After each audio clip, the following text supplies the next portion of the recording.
At the present time, we are most analytical. And looking around us in society, we are likely to be over-influenced by surfaces and fail to recognize that beneath these surfaces, the large, deep stream of human value flows comparatively undisturbed.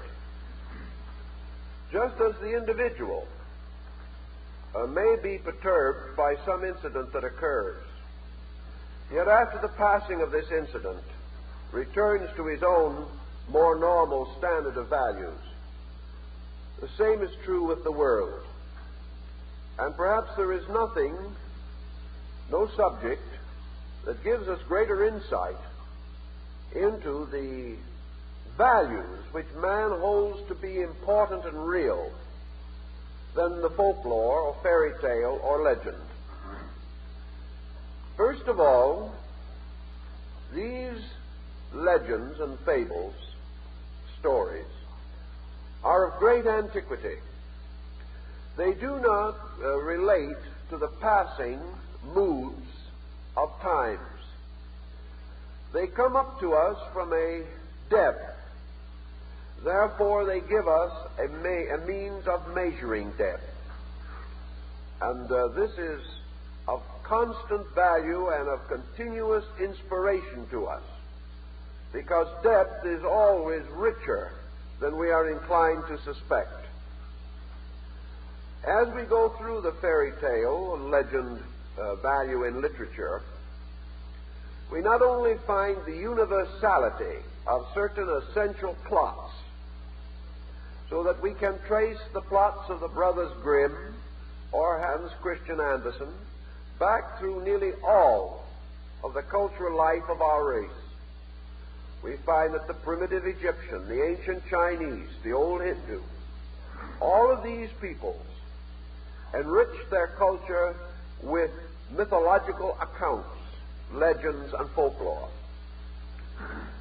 Not only do we therefore find this stream pouring out of antiquity, but we also observe man's instinctive and inevitable reaction to these stories.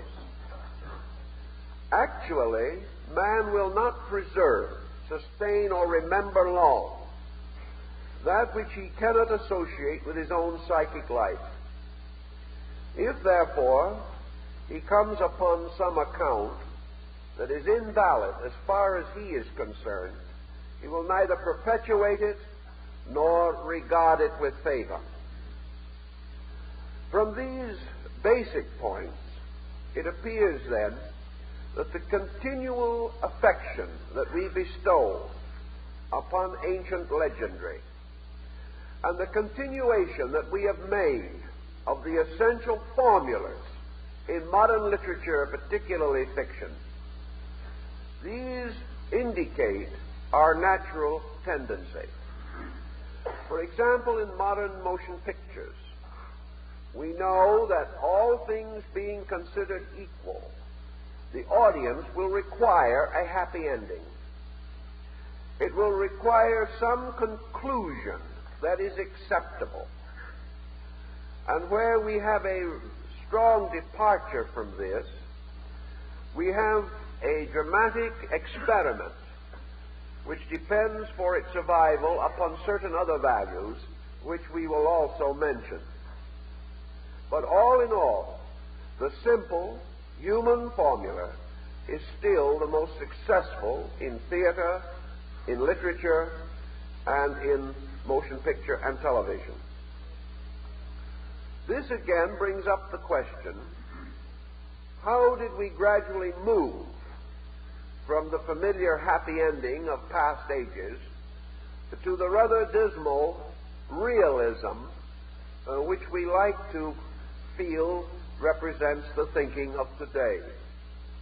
Perhaps the answer lies in a gradual motion in the last 50 to 100 years away from an essential pattern in the human psychic organism. For thousands of years, man has been subconsciously dependent upon religious inspiration.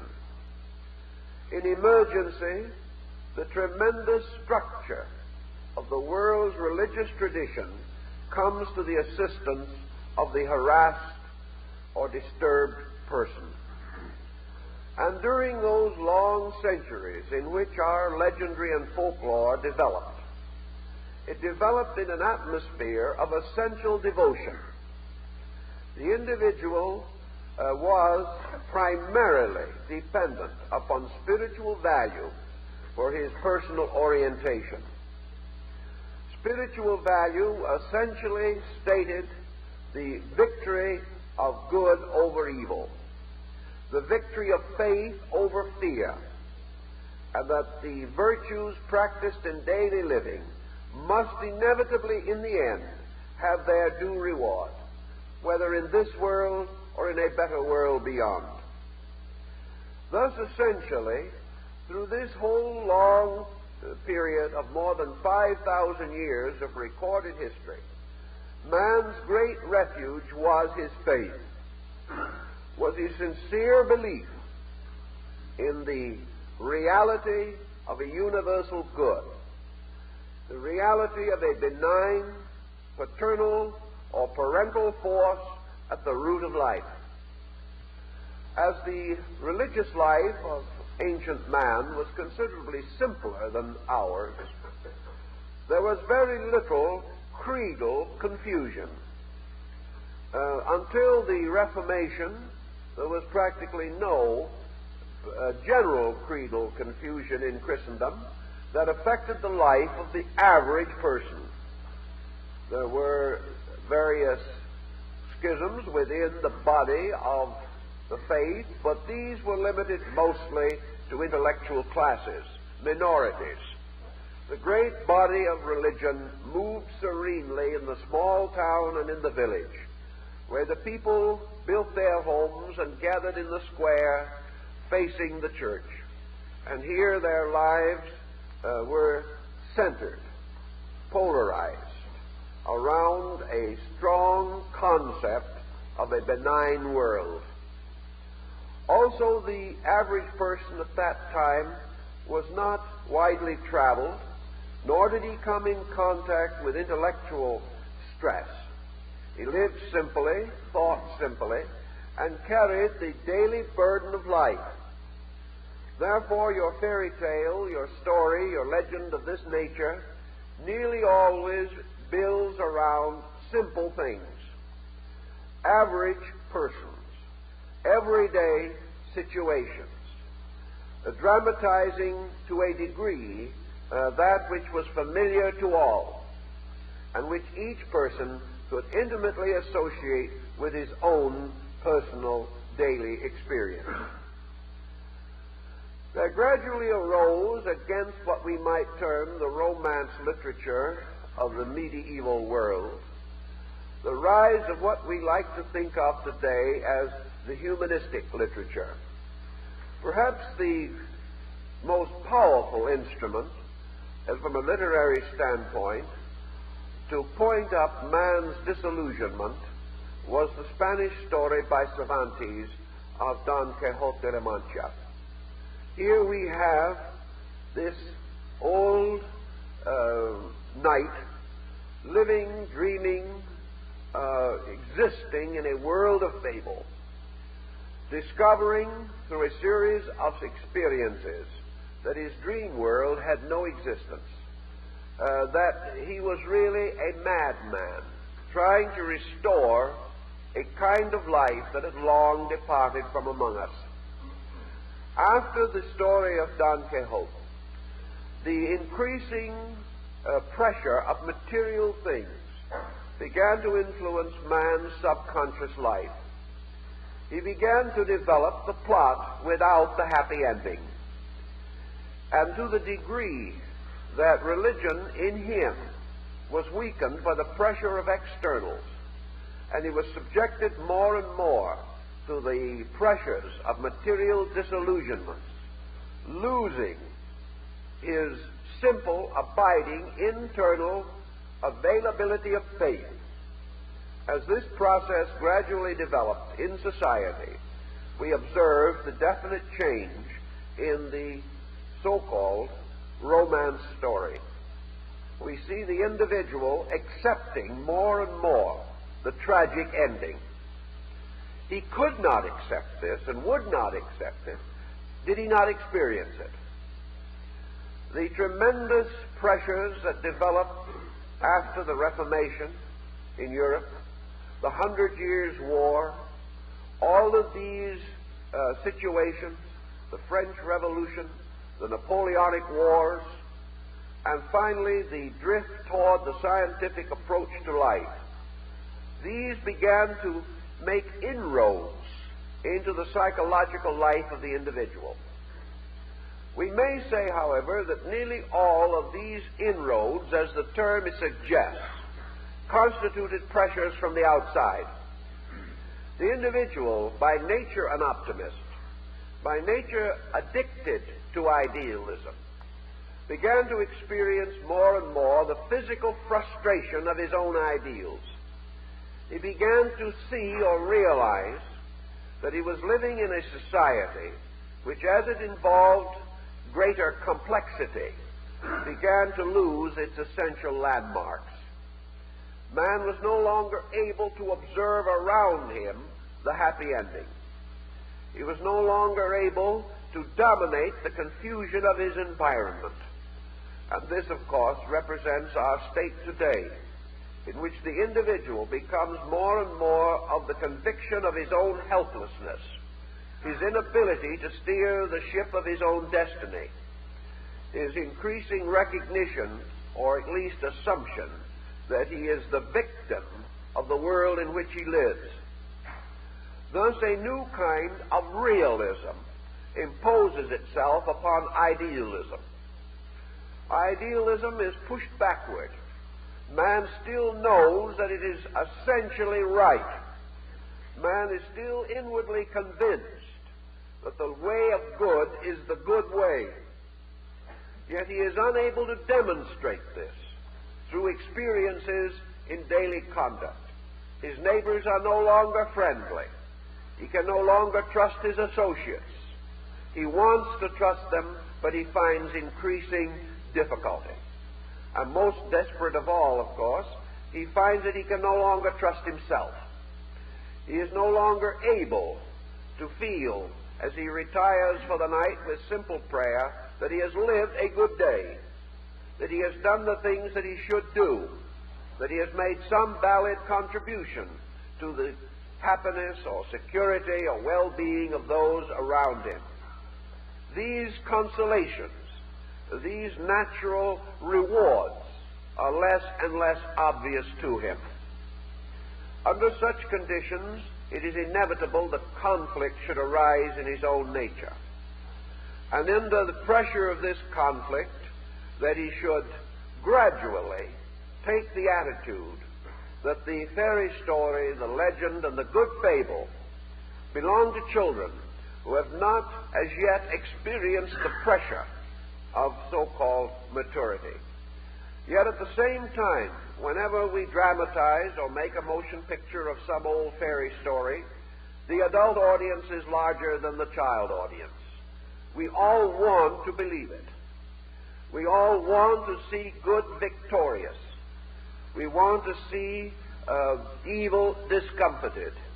We want to continue to live by the ancient code of our religion, namely, that in the end, before the power of good, all knees shall bow, and that sometime we shall have a golden age of peace and happiness upon the earth. These are our natural dreams, and these are still the dreams that most normally flow from our own preconscious state, or rise up from the unconscious background or underground of our living. Against this, we are building a strong intellectual pressure. This intellectual pressure of disillusionment essentially belongs to our mental life. It is our mental life that is no longer able to sustain our emotional life. And the average person today is under a heavy conflict between his mind and his instincts, between his thoughts and his impulses, between his reason and his intuition. This inconsistency gradually develops more and more intellectual validity.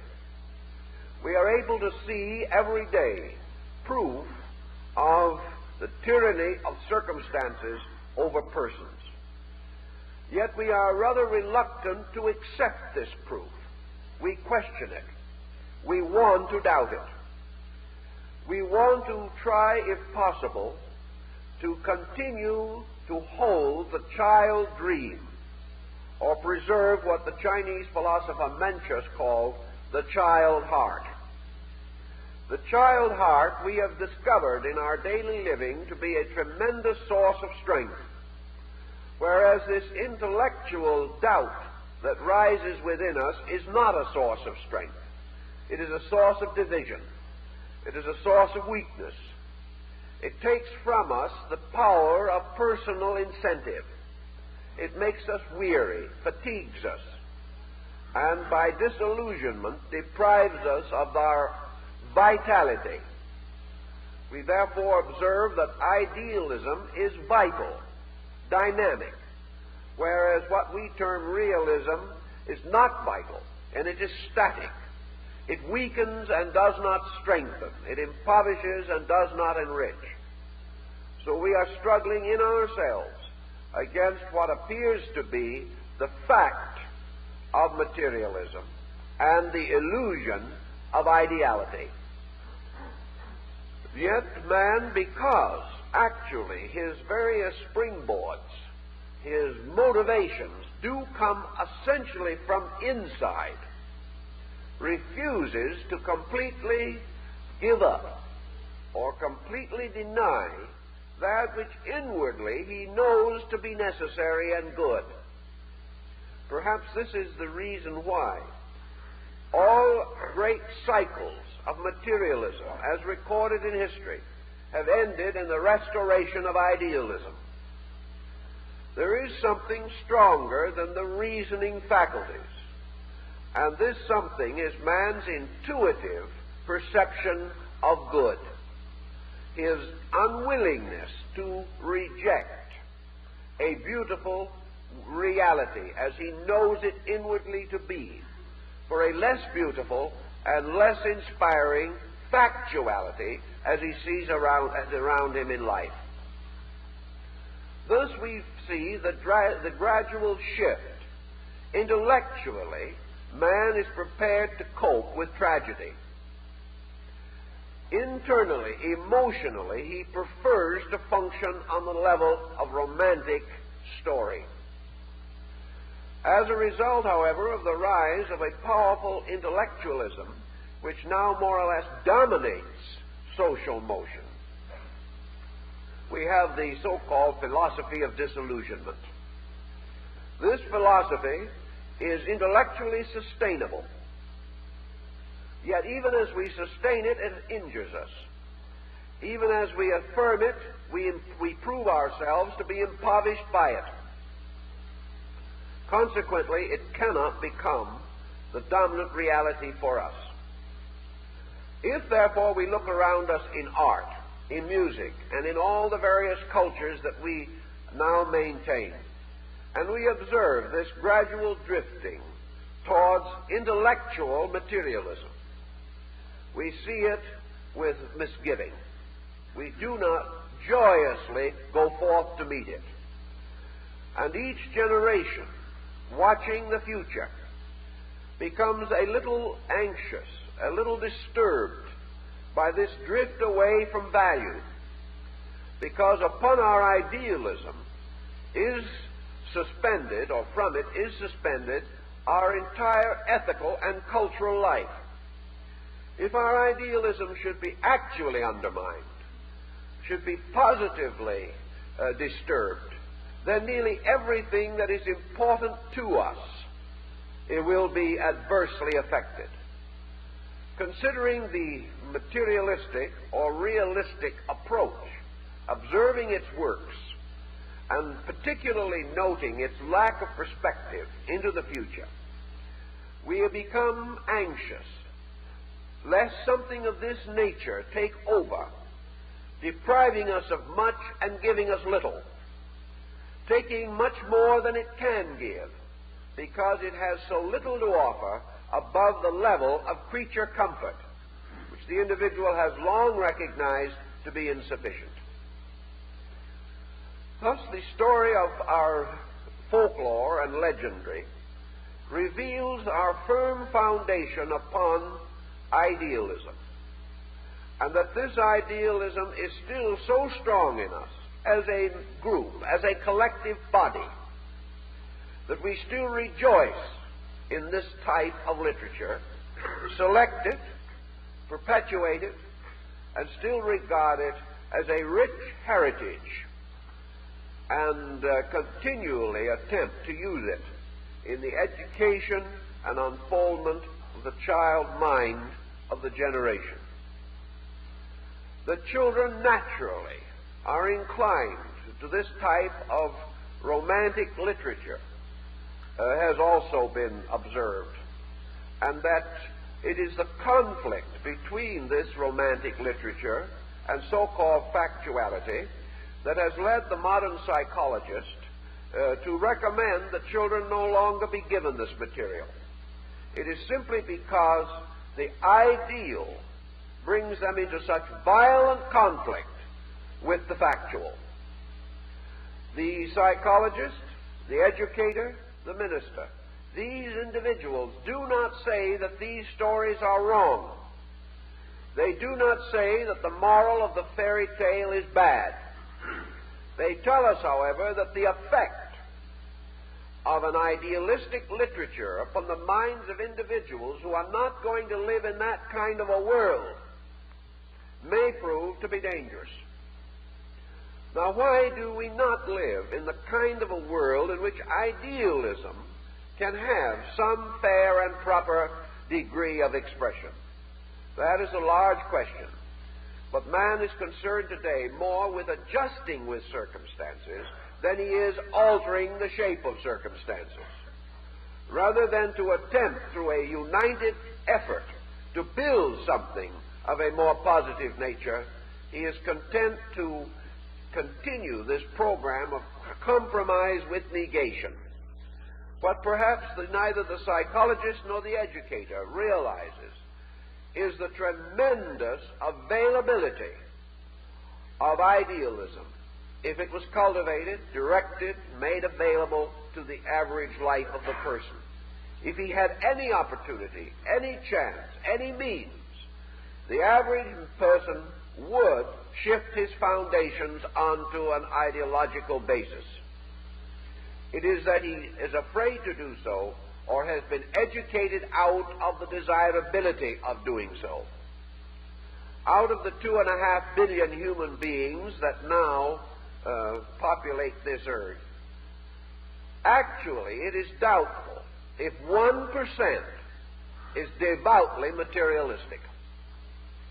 Many have had materialism forced upon them by systems, and I think a good example of that would be your so-called Iron Curtain countries. Behind the Iron Curtain, we do not have a solid materialism. We have a materialistic indoctrination attempting to force itself upon masses of people. But left to their own devices, even today, 95% of those persons would return to an idealistic way of life. It is not their desire. It is a pressure which individually they have no means of withstanding. Now, on this side of the Iron Curtain, the situation is the same. Instead of having a strong political pressure working upon us, we have a strong psychological economic pressure working upon us. This pressure is forcing us also to attitudes and codes and ways of conduct which do not please us. And a great deal of our psychological disturbance is due to the fact that we are continually required to do things we do not believe. and to live according to standards that are not satisfactory to ourselves. The individual who is no longer able to respect his own conduct has weakened himself tremendously. So on this foundation, the fairy story becomes a tremendous psychological document. And we can break most of these stories down into two general patterns. These patterns represent the anima story, of which Cinderella is one of the most outstanding examples, and the animus story, which perhaps is best exemplified by the story of Jack and the Beanstalk. These two stories represent the psychological polarities of a situation that we all recognize and all face. We know that within the human being there is a psychic integration, and one school of psychological research has termed this psychic integration the anima-animus focus. The anima focus is the psychic feminine focus. The animus, the psychic male focus. These two psychic foci within our consciousness are responsible for a very large part of our psychological literature, of which there is nothing more obvious than the fairy story, which becomes almost, if not completely, a dream story. Actually, if a person dreamed the Cinderella story, either as a participant or as an observer, we could psychologically interpret that person almost immediately. We would know exactly the kind of problem that besets him. We know the kind of situation that has arisen in the life of that person. The mere fact that this story is not necessarily an individual account, but is a collective which has arisen in the body of society and which continues to influence very strongly, does not change the interpretation. It merely makes the interpretation collective rather than individual. If the collective had rejected the story, had considered this story no longer of interest, had failed to perpetuate it, had not clothed it in 1,000 versions and preserved it through 5,000 years of history, we might say that it is all incidental. But the folk consciousness of the race is merely a collective, personal, psychic entity. And what it preserves, and what it accepts, and what it rejects, these tell the story of itself and cannot be denied by any thoughtful, observing person. In these stories, then, we have simplified versions of the age of chivalry. We have again legends derived from the cycle of Charlemagne and Roland. We have the Indian fables. We have the Persian legendary and lore, and the old Chinese accounts as they are preserved to us in the Red Chamber collection and other ancient sources. In Arabia, of course, the Arabian Nights Entertainment conveys the same essential pattern. Now, in almost all fairy stories, it is necessary for one element to appear, an element without which most of the things that seem desirable to us are unobtainable, and that is magic.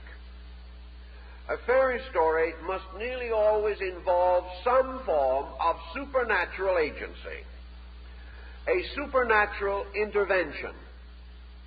It may frequently involve a polarized supernatural agency, one seeking for good and one attempting to advance evil. There is not only the good fairy, but the old witch. There is not only the kindly old teacher, there is the sorcerer. And there is also some way in which magical attributes are frequently imposed upon the hero or the heroine. So the fairy story differs from sober romance in the introduction of a supernatural factor. This supernatural factor usually involves the protection of some person from impending disaster. Or, if it is a negative kind of story, it subjects the individual to the tyranny of magic, of the sorcery of some other person. This sorcery must ultimately be counteracted by good sorcery. And as the magician and the sorcerer lock in their eternal struggle, we can go back to the primitive tribes of Africa. We can go back to the most aboriginal peoples of our own hemisphere, or of the South Pacific, or of Middle Asia. And we will find there human life at the mercy of the struggling powers of good and evil. Everywhere the same essential pattern holds. But in the fairy story it is essential that the power of good shall be victorious, that all shall come out well, and the hero or the heroine shall come to the final good which they desire. The struggle of magic is very interesting because it arises from one of our oldest instincts and one of the most flexible energies which we possess within our own consciousness.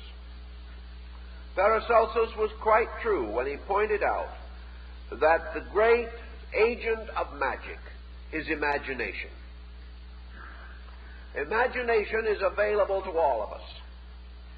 Imagination is a magic power within ourselves. It is the power by which we can inwardly transform values, that we can wave a wand of thought, and by so doing, and by the stimulation of the emotional power of imagination, we can create worlds, we can change patterns, and we can fashion a universe according to our heart's desire. All these things can be accomplished internally.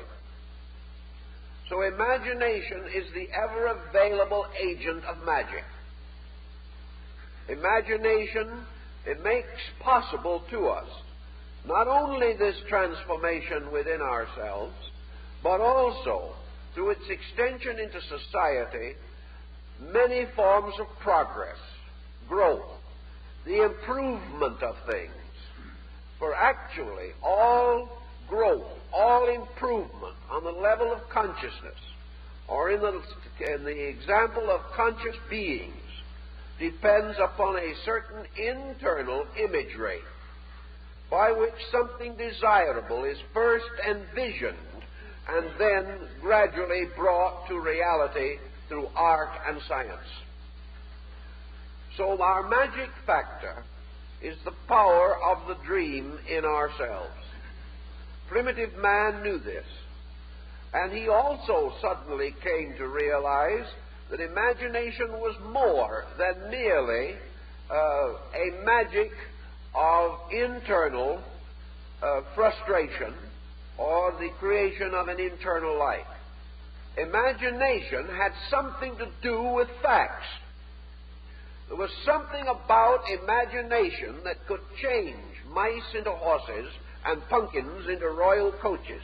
And that was the problem that primitive man sought to understand. And perhaps he did better with it than we have. He discovered that there is within man also a polarized magician. There is the good magician, who takes upon himself the attributes of the counselor. He is the Merlin. Merlin the magician was a grave and wise old man whose magical powers arose from his virtue, from his traditional age, from his long experience. And this good magician, Merlin, was bound to the court of the kings of Britain, and became the protector of young Arthur, who was, of course, the hero self. So Merlin was one kind of a magician, representing imagination strengthened by the wisdom of the ages, gaining its authority from the deepest and most powerful of our positive ideals. Imagination then grew not merely of itself, but of experience beyond our common experience. And it is said that when reality came into existence as a material or factual thing, when men no longer believed in magic, Merlin went to sleep in a house of glass. Imagination gradually failed in man, and he lost this primitive power to change things, particularly the primitive power to change himself, and by changing himself, change everything else. So we have the magician now as opposed to the scientist. Now, a scientist is a good practical man who does perfectly wonderful things in bottles and on blackboards with very complicated groups of figures. The scientist is the new magician. He has his own kind of imagination. But he is opposed to the Merlin, the conjurer, the strange and mysterious wonder worker of the ancient fairy lore. This modern magician places his entire emphasis upon the power of the world as magic to change man. Merlin, however, believed in man, the magician, changing the world. One, the materialist or the realist, feels that man must become ultimately adjusted to his society. Imagination, however, recommends that man remember that he can always be master of society, and that it can ultimately be changed to meet his requirements. So the magician, possessing this power of imagination, discovers that as he uses it, he is able to make new values appear, that he can make the dead rise, that he can make the sick well, that he can perform many services, and like the good knight-errants of long ago, he can ride forth in his silver armor, rescuing the eternal damsel in distress. This distressed damsel being, of course, his own anima, or his own soul, that is the sufferer from all the confusion of personal life.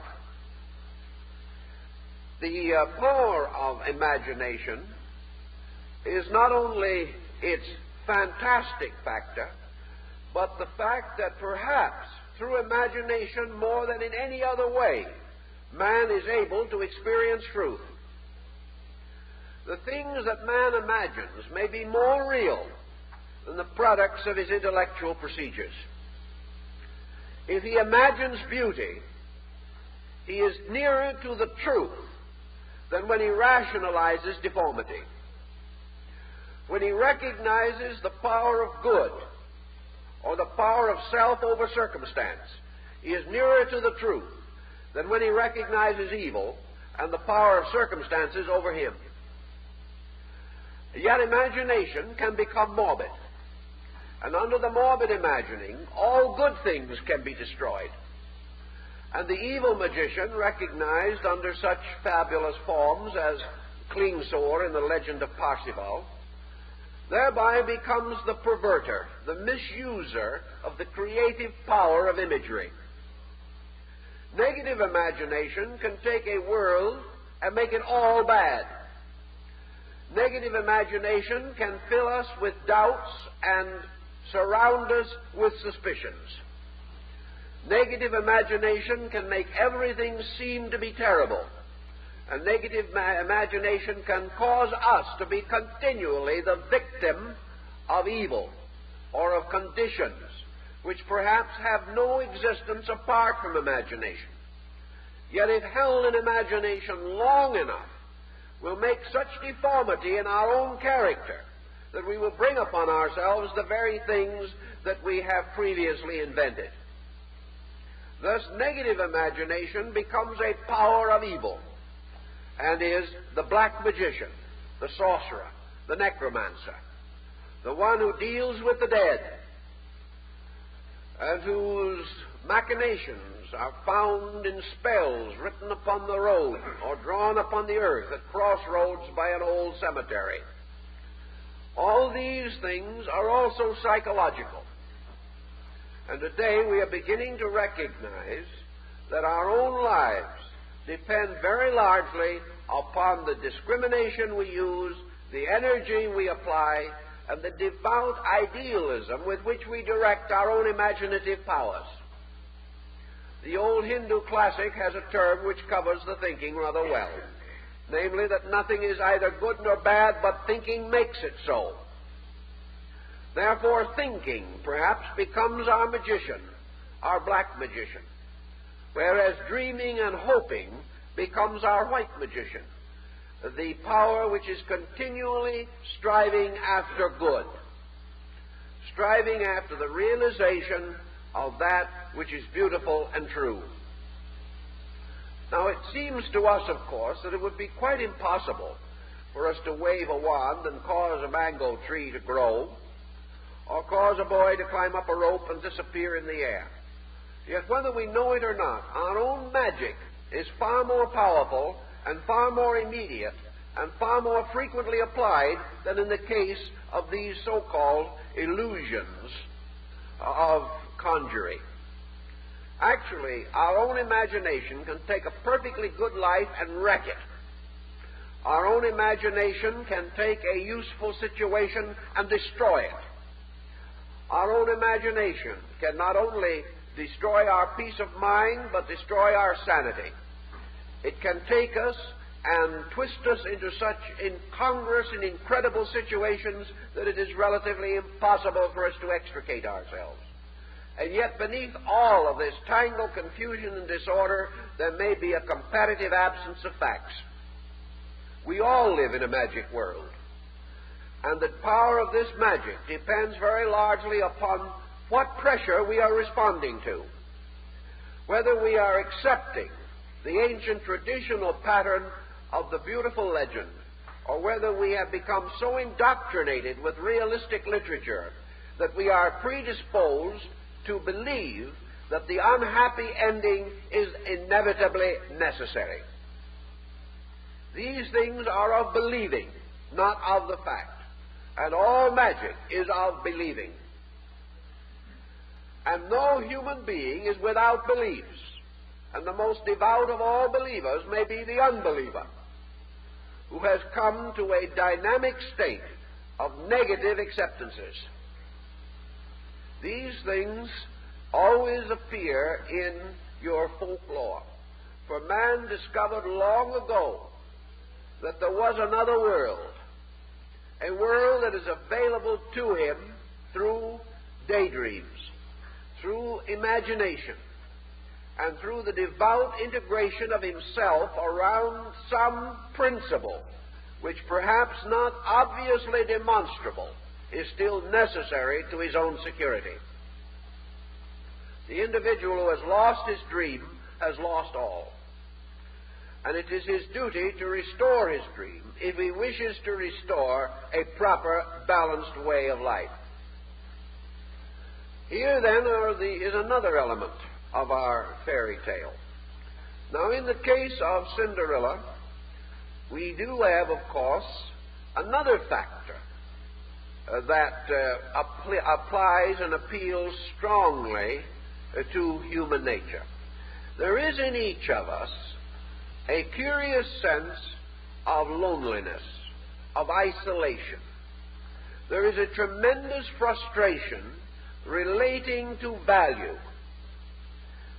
Whether we wish to admit it or not, we all feel like stepchildren of the infinite at some time or other.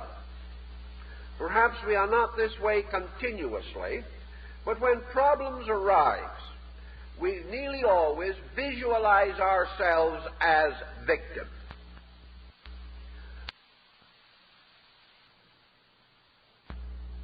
Therefore, in our fairy tale, we nearly always visualize our own psychic integration as being under the heavy pressure of a negative or evil force.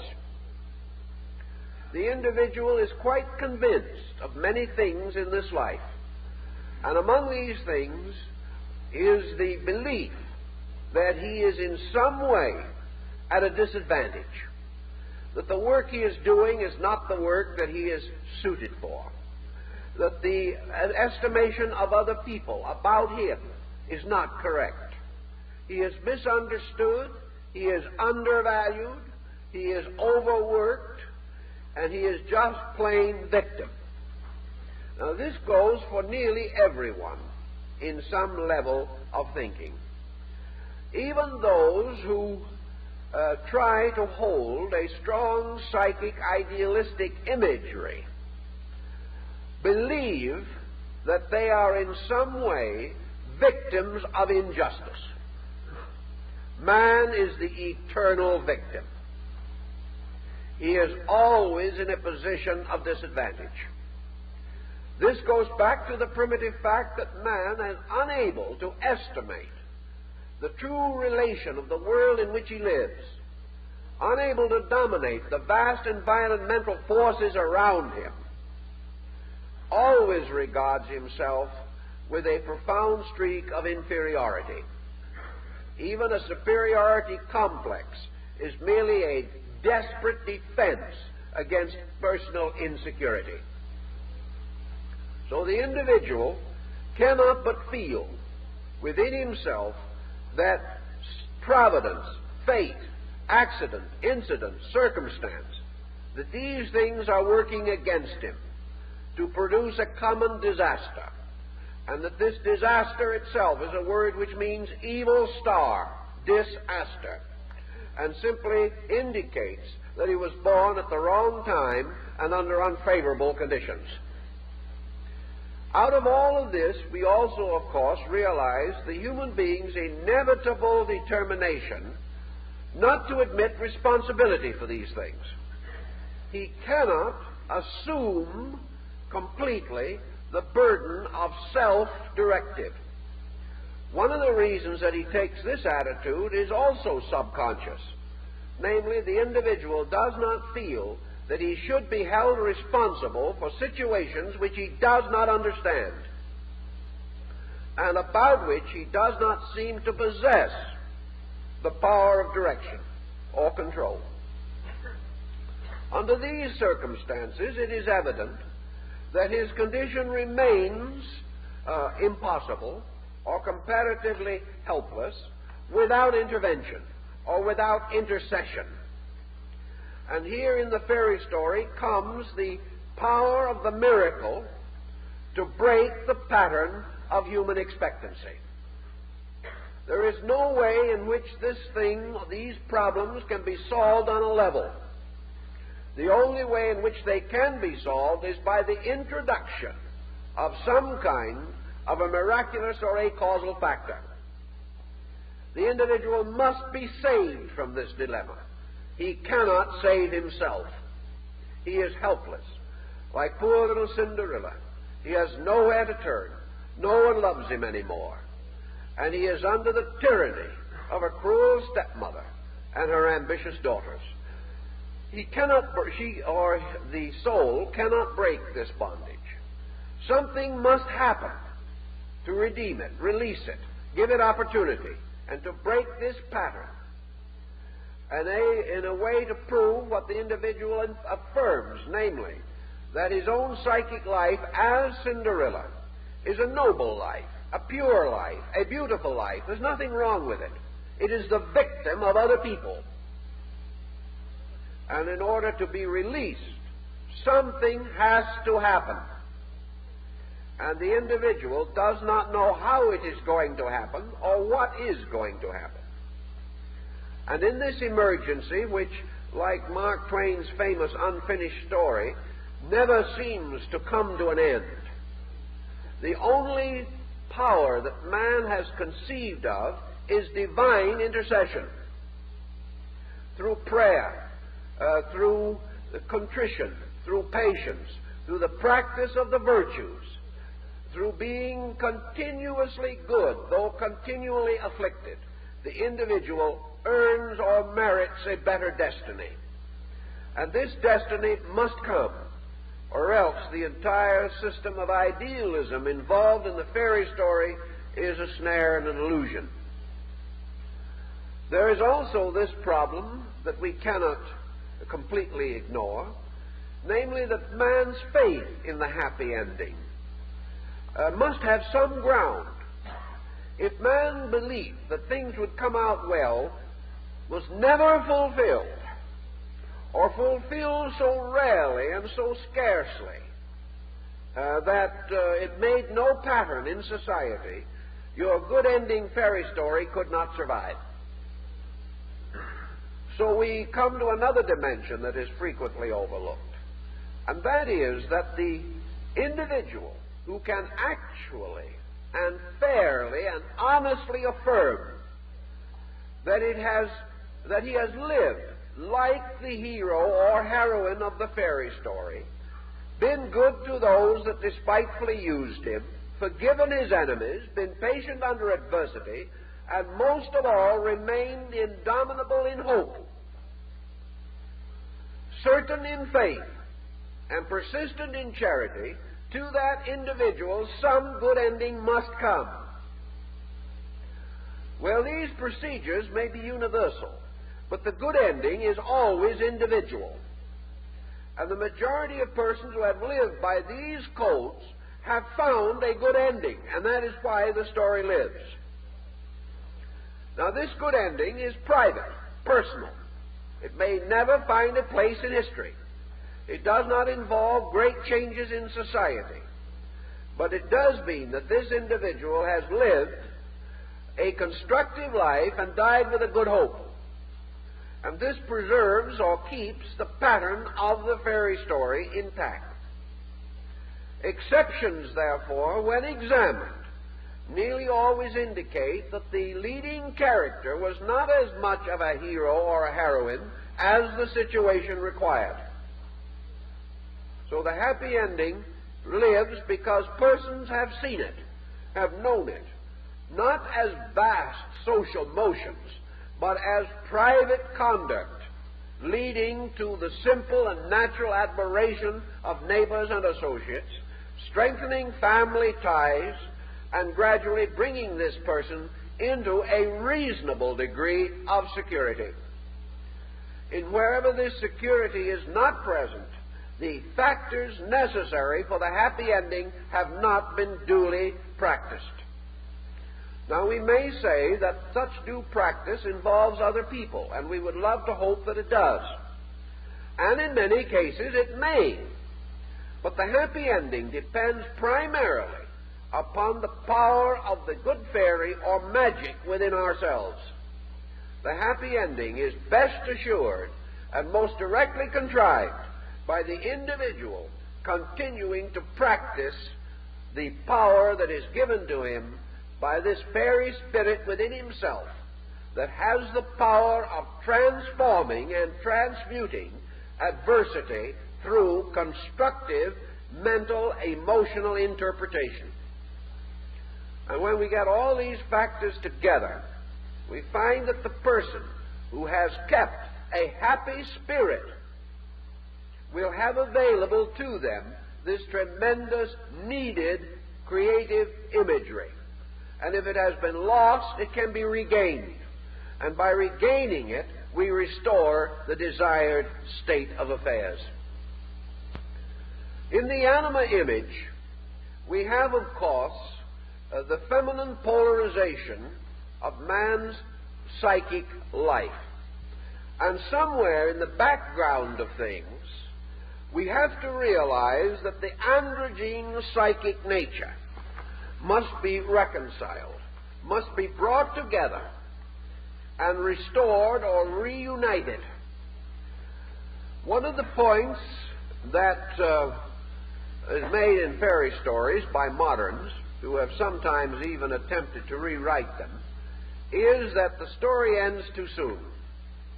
The story should not have ended when the princess found her handsome prince, It should have gone on for a few more years to the domestic squabble and the final breakup. Then it would have been factual.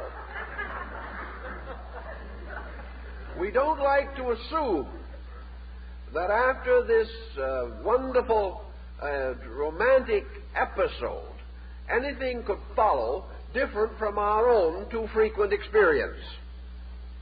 Yet in almost every instance, the fairy story ends at this point. Some say that is why it is a fairy story. But again, humanity was not without its recognition of values. Man knew long ago that the course of life does not run smoothly. And had it served any essential purpose in his psychic life, the story would have been continued. But from the level of his purpose, it did not mean anything that it should continue.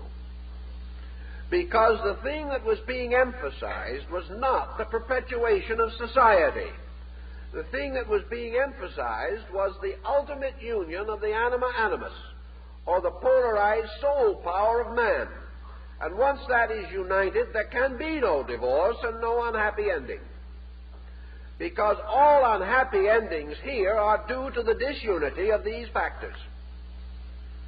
Once they are brought together, conflict, which is the source of man's difficulty, is removed. If, however, they are allowed to remain polarized, they result in conflict and what we call the conflict of personalities around us and in our relations with others. This conflict is essentially motivated and sustained by the psychic conflict of divided parts within ourselves. As long as these parts are in a condition of conflict, of contrast, and to a certain degree of psychic competition, we will have the same situation in society. And it is the inability of the individual to get together with himself that ultimately makes it impossible for him to get together with anybody else. The psychic life is the problem. And the story need go no further, because there is nothing beyond the final union of the two polarities of the soul. That is, so far as folklore is concerned. For it is always this reunion of divided parts, this bringing into harmonious relation the elements that cause conflict. Now, these elements cannot be harmonized by any energy, by any will, by any purpose that is artificial. They can be divided by pressure, but they cannot be united by pressure. They can be brought into conflict by error, but they cannot be united by error. Therefore, all negative factors divide them. All positive factors unite them. And it is only when, through the natural development of the human consciousness, that these polarizations are reconciled, that the individual can look forward to an internal integration that is adequate and permanent. The whole story, of course, practically all of our folklore, has descended through such media as the Roman fable of Cupid and Psyche, in which the polarities of the soul are indicated, and by which much of our modern psychological thinking is motivated today.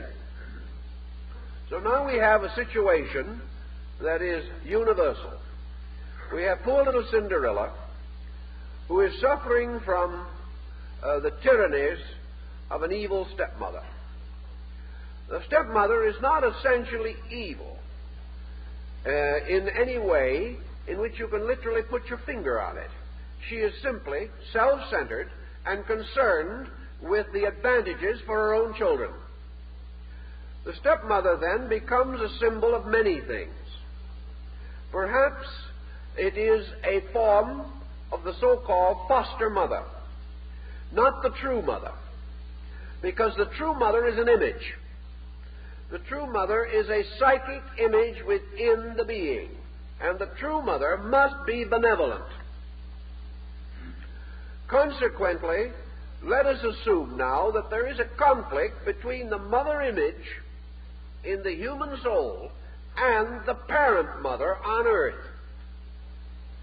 Because the psychic integration of the human being will not permit the complete acceptance of the material mother. The material mother is always a kind of foster parent, because the soul does not actually believe that it has its complete origin in the parent.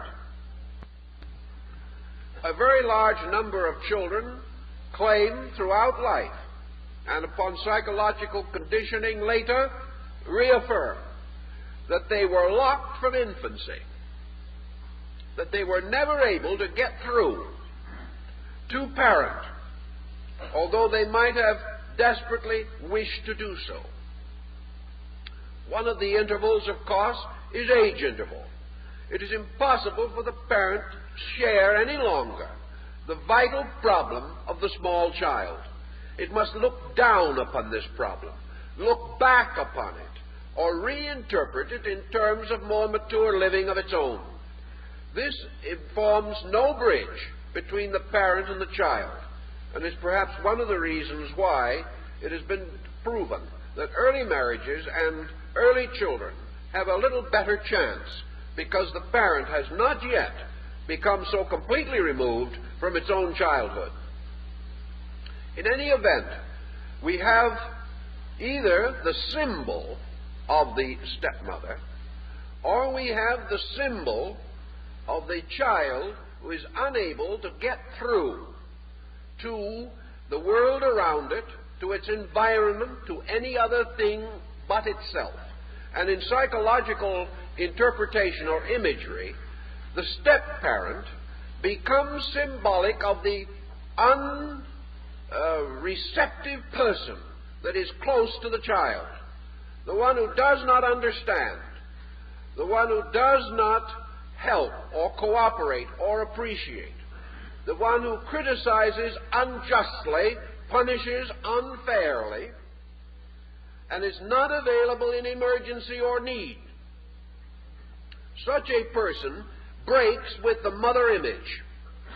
The nagging parent breaks with the mother image, can no longer be regarded or accepted as the mother image, is separated definitely from it by the internal working of consciousness, and becomes a kind of step-parent, becomes a false mother or an unreal mother.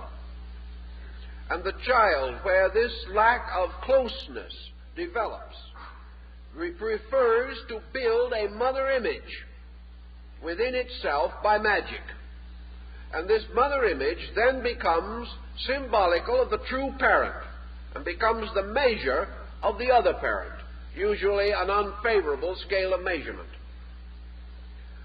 Where, of course, the parent has been appropriate, has met the need, has been reasonable, and has created confidence between itself and the child, the stepmother image does not arise. The stepmother image does not mean a literal step-parent. It means a parent whose primary concern is not for the child. It means the parent who has the other children, and these other children are other interests, whatever they may be. It means that the parent has a career which keeps it from the child, that the parent has other obligations which keep it from the child. Very seldom, however, does the child react badly if these obligations are necessary, any more than the child reacts badly to merited punishment. When a child knows that it deserves punishment, its psychic nature is not injured by rebuke, if that rebuke is reasonable. It is only when the child honestly and sincerely believes that an injustice has been committed that trouble starts. It's the same way in connection with the step-sisters, who represent parental interests that separate the child from parent. And against these, jealousies arise, and these become symbolic of enemies, of adversities, of adversaries of all kinds. They are whatever it is that will keep the parent from the child. Under some conditions, these stepchildren may also be other children in the family, where the parent has shown unreasonable favoritism against the child who has the highly colored imagination.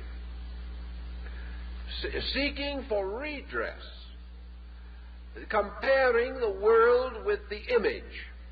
The child says, this cannot be my parent, because this does not fulfill the parent image, which is born with the child, and which is part of the child's own internal consciousness. Thus we find Cinderella brought down into a rather mediocre situation of simply being a servant of the stepmother and the stepsisters. A servant now means mediocre association. It means that the child is sacrificed or bound or chained to the purposes of other people.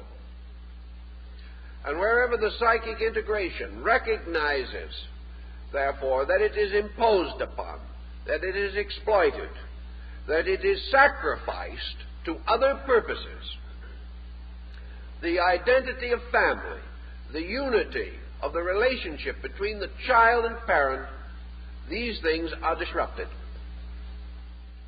In this emergency, the child does what all children do. Cinderella retires into herself and into an imaginary world. This is her world of magic. And this is the way in which the soul attempts to compensate for the troubles with which it is burdened. Again, the story, as we said, belongs to a period or a level of idealism in society, in a time when retiring into self was not an experience of frustration alone, but an experience of re-identification with divine good. Primitive man, even, after he escaped from the first pressures of fear, began to sense in internalization a valuable procedure, a procedure which gave him internal contact with that which is superior to material things, the mystical union, the identification of the person with the source of its own spiritual strength and life. This would be the attitude which we find in the Cinderella story.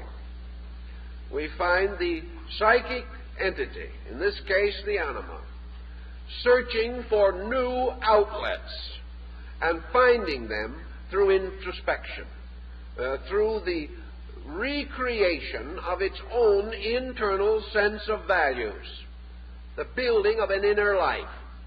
Now, of course, actually, all of the purposes of our outer training are that we shall build an inner life. The reason why the pressures around us become incessant and continually more aggressive is because they are challenging internal resource. The average person not accepting this challenge throws it back upon society and becomes profoundly disturbed. Actually, our entire material existence has as its end and goal the recognition that it is not the end and goal, and that through man's inability to overwhelm the collective material state, he must come to the realization that his growth, his maturity, his peace of mind, these things lie within himself. So the psychic life, recognizing the frustration which can be worldliness in all of its forms and departments, the competition, ambition, greed, and selfishness of everything around it, personified by the step-parent and the daughters. This psychic life, as in the more historical account of St. Francis of Assisi, turns inward to begin the development of an internal world of beauty. This internal world of beauty must lead to the gradual unfoldment of the great romance of the soul. The romance which leads to the hermetic union, or the identification of the parts of the soul in total relationship. To achieve this end, magic has to be brought into the story, because this magic is the magic of internal visualization. Under magic also would come all of your mystical disciplines, all of your meditative practices, all of your Eastern yoga and Vedanta, all of your Western mysticism and your idealistic religious emotion teaching. All of these things would fall under the same general heading. They represent the ladder by which the individual seeks to ascend into total identity with himself. The soul, discovering that it will not be understood in the world, turns to seek the understanding of its own counterpart, seeks to be united with the only thing with which it can ever be actually united. And if the soul's making this journey, it represents the anima, then the end, the goal, must be the animus, or its union with the positive pole of itself. Here we have a statement that is theologically quite obvious, for we find it again, of course, in the Apocalypse of St. John, where the entire fairy story lives again, now on the level of high religious legendary. Here we have the holy city of Jerusalem adorned as a bride, and we find the church representing the spiritual ecclesia, or assembly of man, being raised up into marriage with the Lamb, symbolizing the messianic power of the Oversoul. Thus the search for union with the divine part, or the over part of self, the search for the ultimate satisfaction of all need, the end of all incompleteness, lures the soul to the next of its most magical practices. And in this case it is represented by this wonderful palace in which lives the young prince, who is always conveniently unattached. He is never in a position which is going to triangulate anything, which is, of course, always helpful in the fairy story, but must be true in the case of the soul, because actually the soul, anima animus, are soul mates, because not that they are embodied in different persons who must find each other, but upon different levels which must be united in one being. So the prince gives his wonderful ball at the palace, which is, of course, the symbolism of a high dramatic ritual, a romantic ritual, a symbol of all of the ideals which would be represented by the young and frustrated girl Cinderella. By the aid of the magician, the magic of the good fairy, she is able to attend this tremendous festival in the palace of the prince. This part of the legend, like many other elements of it, is derived directly from the high religious mysticism of the troubadours. The young prince and his gay court must be the court of love of the troubadours. It is here that all worldly things are transformed and transmuted into the rich pageantry of the world's highest romance. Here is a world of romantic wonder. Here is a world of unspeakable glory and richness. Yet it is not a material situation at all, any more than was the troubadour's court of love, or the languishing love songs of the Muslim dervishes and druzes and various religious sects. These things represent an allegory. In all cases, the beloved representing that part of the soul which must yet be attained. Now, the imagination of the individual may permit or make possible this temporary elevation of the consciousness to participation in the mystery of the soul drama. This is your ecstasy of religion. This is your mystical experience, carried in a pumpkin coach that has no real existence, limited by time, must be back before the midnight hour or the whole illusion vanishes. This entire situation represents the story of man's internal imagery, leading him to temporary identity or to temporary experience of the presence of this divine state. This is then the extension of consciousness described by the sage and the saint and the seer. The time when he is lifted up for the moment into the glorious mystery of God, or the glorious mystery of happiness, of peace, of love, of faith, of serenity, and of beauty.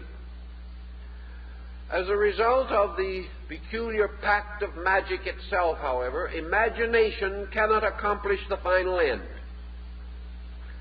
And we have another interesting simile brought in, and that, of course, is the glass slipper. In departing in haste from this ceremonial experience, Cinderella leaves behind her an identifying object, something that pertains and belongs only to her, and which cannot be made to fit into any other person or being in the world. By this means, by this circumstance, the ultimate discovery of Cinderella by the prince will be achieved. Now here we come again to another phase of the religious fable, which we might always bear in mind. In this type of story, we have two factors working one against the other, or in a certain sense, in sympathy. One is the ascending need of the soul itself, which is represented by Cinderella and her magical experience. But man, according to the ancient wisdom teaching, not only must reach a point of saving himself, but he must also receive, according to the Christian dispensation, a certain saving grace, a certain power. He must not only perform certain actions, but heaven must move to meet him. Therefore, even in the Chinese, there's the saying, when man moves, heaven moves. So that the two polarities work with each other. It is not possible for the princess now, or Cinderella, to advance her own cause beyond a certain point. She has the mystical experience, meets the prince, becomes aware of his existence, and then must leave, going back again to the Latin story of Cupid and Psyche. Now it becomes the prince who can no longer live without the princess. Therefore, we have the positive or animus power of the soul moving into objectivity. We find, therefore, that this union must be achieved as the result of a powerful action on the part of the animus also. So it is now dependent upon the positive pole of the soul to search through the psychic integration and discover the true counterpart of itself in the psycho-emotional field of man. Thus, by using the slipper, which simply becomes like the golden bough of Virgil, the symbol of identification, how to discover or recognize, the positive power of the soul must also go forth to meet the negative and to discover the mysterious lost princess in the humble situation of Cinderella. It must therefore again emphasize the humility of mysticism, the simple naturalness of the human relationships in life, and that the divine in man is also searching for its own humanity. That the spiritual energy of the animus desires union with the anima once it has discovered its nature. Once it has experienced it, it draws upon itself the powers of the soul. It therefore goes forth as a positive agent seeking its own soul. Thus we have in man now a double personality problem.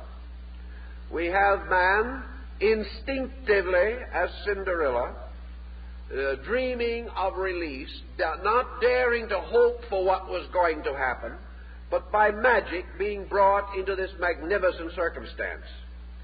Then we have the positive polarity of the soul as consciousness, now rededicated to the conscious discovery and final union of itself with its own psychic polarity.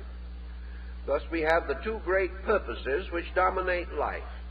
First, the ascent of man as a personality toward principle, and secondly, the descent of eternal principle within man toward union with objectivity, thus occurring in the actual creation of the total soul, which is the union of ascending experience with descending illumination. The final union, therefore, takes place when the mortal being, rising up, provides means for the release or expression of the divine being through itself, and these meeting in a middle distance result in the hermetic marriage or the final union of the soul as psychic integration. Thus, in the middle ground between spirit and matter, between Cinderella and the prince, the mysterious psychic union takes place, which proves or provides the ground for the forever after, living in peace and happiness. The forever after is almost identical then with the concept of the nirvana of India or the heaven state of Western man. It is the foreverness resulting from the final binding of all separate things, the final union of the psychic poles in man, the ascent of the mortal and the descent of the immortal into common union as psychic life. And to the Egyptian, the soul was the immortal mortal and the mortal immortal. It was the being between heaven and earth, the Greek hero. And the attainment of this level above that of ordinary mortality, that was the essential search of the golden age of Greek learning. It was also the end of alchemy, the marriage of the sun and moon, the ultimate union of the internal resources of man, the descending divine power of wisdom and the ascending human power of experience meeting as understanding, or meeting as total sufficiency. That this legend should exist and should travel through countless peoples is therefore obviously archetypal. Man will accept it as no less. In his insecurity, he is searching for security, and postulates it always in a being that is secure, the Overself. His search, therefore, is for the Oversoul of Emerson, the total psychic sufficiency. This is nearly always a prince, or a king, or a ruler, or someone superbly wise, because it must always be the king of the self. It always represents the unquestioned authority of consciousness over all of its attributes and all of the conditions which it engenders. It is a ruler, because it is the only fit ruler of the self. It is always the administrator, and it is always as animus, wonderful, handsome, strong, the fulfillment of all desire, even as when it is anima, it is always the beautiful maiden who must be rescued. So our stories always relate either to the positive pole of consciousness rescuing the lesser, or the negative pole of consciousness through the virtue of its own patience, through its dedication, through its understanding, through the victory of faith over fear, gradually deserving the intercession of the spiritual power. The anima must deserve. The animus must be deserved, because it represents causal consciousness which must be earned, and that which earns it must fulfill its way. the psychic nature represented by Cinderella must live the doctrine in order to know it. But that which lives the doctrine invokes it, and the psychic prince comes to the rescue of the individual who has kept its rules and obeyed its laws and deserved its presence. Thus the romance of the two parts of the soul becomes the only romance in which the human being as idealist can detect no flaw, can perceive no limitation, and cannot view with misgiving of any kind. It is that romance of which all material relations are symbolical. For it is through physical and human associations, rightly understood and rightly lived, that man becomes capable of these overtones of emotion and consciousness by which he can mature his own soul. Therefore, all physical relationships are symbolical of the divine relationships of the two parts of man's soul, with the attendant members of the caste, all of the other factors, the mind, the ambition, the intuition, all these personified become the persons in the great psychic drama within man. But this drama is always a love story, for it always represents ultimately man's love for God and good, and his ultimate resolution to attain union with the divine. Thus it becomes a great story in which man's fear of God, or his respect for God, gradually changes into his unqualified love of God, and his resolve and determination to be worthy to be loved by God. These form the instinctive patterns of primitive people, and they have come down to us in the fairy tale and the legend, and their utility and their practical insight is as great today as it was long, long ago. And time is up, so that's it.